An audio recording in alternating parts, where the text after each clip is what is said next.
जिन लोगों के पैसे की समस्या है, लक्ष्मी रुकती ही नहीं है, पैसा रुकता ही नहीं है या कर्जा हो रखा है, वो दिवाली पर क्या करें? क्या उपाय करें? एक जनरल सा उपाय बताएं, या मतलब 5 कौड़ी लें, 5 गोमती चक्र लें, थोड़ी सी सिक्के ले लें, 7 सिक्के ले लें, उनको तिलक करें, 5 हल्दी की गांठ रखें, इनको सबको बांध के रखने से क्या होगा? ये उपाय करने चाहिए। ये शुभ संकेत हैं, लक्ष्मी जी की प्राप्ति होती है। जैसे आपने इत्र की शीशी खोल कर रख दी, खुशबू आएगी, लेकिन आपने अपने नहीं लगाई तो आप में खुशबू आएगी या शीशी में खुशबू आएगी? शीशी में रहेगी। तो वो जो सारी चीजें हम पूजन के स्थान पर रख रहे हैं, वहां से धन लक्ष्मी आती हैं, ठीक है, लेकिन वो आती हैं और देख के चली जाती हैं। बहुत अच्छा प्रश्न किया कि इस दिवाली पे हमें क्या करना चाहिए। पति और पत्नी दोनों लक्ष्मी पूजन करें। पूजन करते समय ही दोनों एक दूसरे का सम्मान करें। और घर का जो मुखिया है, यदि पति है और वो पूजा कर रहे हैं, तो अपनी इस उंगली से अपनी पत्नी के तिलक लगाएं, अपने बच्चों के तिलक लगाएं और उनके हाथ में दक्षिणा दें।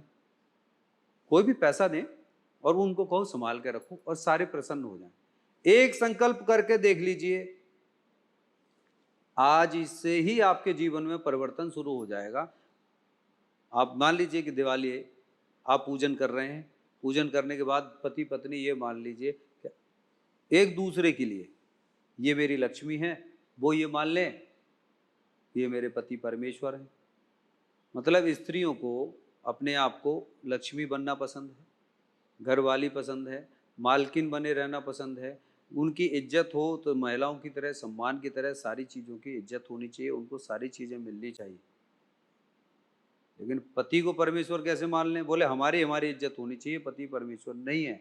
आप उनमें अपने परमेश्वर का रूप देख के तो देखिए, आपको वो सारी चीजें मिलना शुरू हो जाएंगी। पैसा घर में आएगा, ये सबसे बड़ी कलह का कारण है, वहां लक्ष्मी जी रुकेंगी। एक बहुत छोटा सा सूत्र दे रहा हूं, ये 6 समय पर नोट करके देखिएगा। जिस घर में सुबह सो के उठने के बाद यदि कलेश शुरू होती है, उस घर की शांति भंग हो जाती है, बिल्कुल शांति भंग। वो उसका कैरियर, उसका व्यापार निश्चित रूप से खराब होगा। जो व्यक्ति पूजा करते समय यदि जिस व्यक्ति को गुस्सा आ जाए, वो समझ लीजिएगा कि उसके जीवन में उसका ज्ञान और शुभ फलों की प्राप्ति छीड़ हो जाती है। लक्ष्मी जी रुक नहीं सकती उस घर में कभी भी। जिस घर में खाना खाते समय, भोजन करते समय यदि कलेश हो गया पति पत्नी में, उस घर में अन्नपूर्णा कभी रुकेंगी ही नहीं, कभी नहीं रुकेंगी। घर से जाते समय यदि पति पत्नी में कलेश हो गया और जिस पत्नी ने कलेश कर दिया, नोट कर लेना, उसके जीवन में कभी भी समृद्धि की प्राप्ति नहीं होगी।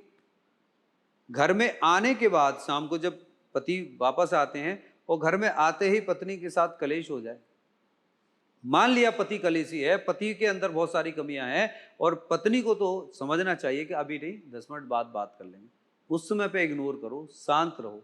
घर में आते ही और उसके साथ साथ कलेश शुरू हो जाए, आप ये समझ लेना कि दोनों का जीवन नरक है, उनके जीवन से सुख और शांति बहुत दूर दूर तक चली जाएगी। और रात्रि में जो व्यक्ति सोते समय जिन पति पत्नी के बीच कलेश करके वो सोते हैं, वो नरक में जाते हैं, उनको नरक की ही प्राप्ति होती है, चाहे जितने शुभ कर्म कर लें। तो ये 6 समय तो हमें बिल्कुल लड़ना ही नहीं चाहिए पति पत्नी के बीच। और यही लक्ष्मी है और यही विष्णु है। पति अपनी पत्नी को लक्ष्मी मान ले, लेकिन पत्नी अपने पति को विष्णु तो मान ले, वो नहीं मानेंगी।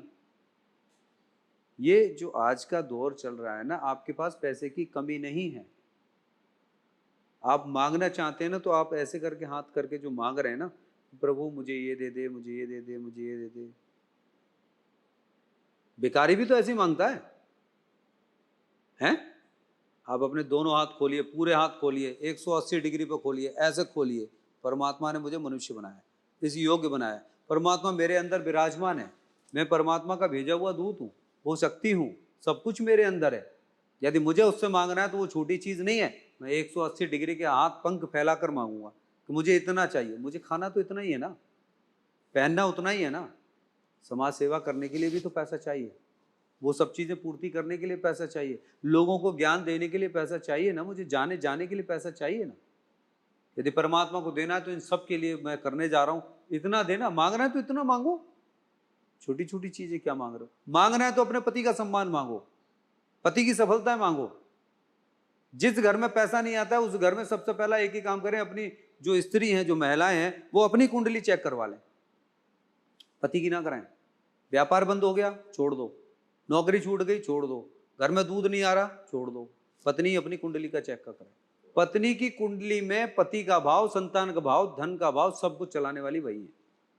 घर की लक्ष्मी वही है, घरवाली वही है, गृहिणी वही है, अर्धांगिनी वही है, 7 सूत्र लेकर चली हैं। सारी जिम्मेदारी उन पत्नी के ऊपर है। उनको काम करने नहीं जाना है, वो अपनी दैनिक दिनचर्या को, वहां कमी होगी। जिस घर में सम्मान की प्राप्ति नहीं हो रही है, इतनी मेहनत करने के बाद भी, सूर्यदेव को जल चढ़ाने का महत्व तो बता देता हूं। जिसके घर में बच्चे अपने पिता के लिए कितना जल चढ़ाते हैं, सूर्यदेव को जल चढ़ाएं, अपने पिता के लिए जल चढ़ाएं। पत्नी अपने पति के लिए जल चढ़ाए, और जो पुरुष है वो अपने पिता के लिए, अपने जीवन में, अपने समाज के लिए, अपने सुख के लिए, अपनी संतान के लिए जल चढ़ाए।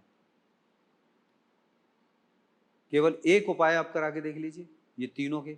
सूर्य किसी की कुंडली में जहां कहीं भी बैठे होंगे, ये ज्योतिष के बहुत गूढ़ रहस्य की बात बता रहे हैं आपको हम। सूर्य किसी की कुंडली में कहीं भी बैठे हों, उस घर को छीण कर देते। सूर्य सबकी कुंडली में बैठे हैं, जल सबको चढ़ाना चाहिए, अपने पिता के लिए, अपने लिए, अपने समाज के लिए, साथ ही अपनी संतान के लिए भी। जिसके सूर्य खराब होंगे उसको ये चारों चीजें मिलेंगी नहीं। पिता से संबंध अच्छे नहीं होंगे, पिता से संपत्ति नहीं मिलेगी, समाज में सम्मान नहीं मिलेगा, अपनी संतान से सुख नहीं मिलेगा, अपनी संतान से उसको सम्मान की भी प्राप्ति नहीं होगी।